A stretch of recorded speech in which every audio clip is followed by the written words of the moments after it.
Hello guys, ഇന്ന് ഞങ്ങൾ tomato sauce ആണ് ഉണ്ടാക്കുന്നത്. ആദ്യം തക്കാളി മുറിച്ചെടുത്ത് വേവിച്ചെടുക്കുക.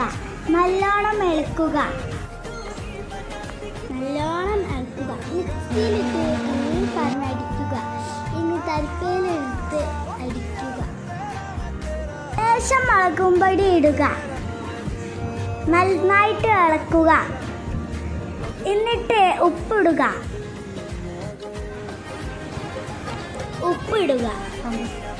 പഞ്ചസാര 4 ടീസ്പൂൺ ഇടുക. നല്ലോണം എന്നിട്ട് ഇളക്കുക.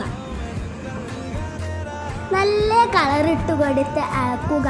നല്ലോണം ഇളക്കണേ.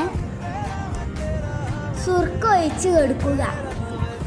ഇത്തിരി മതി, ഇളക്കി കൊടുക്കാം. എല്ലാവരും ചാനൽ കണ്ട് ട്രൈ ചെയ്ത് നോക്കണേ. നല്ലോണം ഇളക്കാം. പിന്നെ എല്ലാം കഴിഞ്ഞിട്ട് ഒന്നുകൂടെ മിക്സിയിലിട്ട് അടിക്കുക.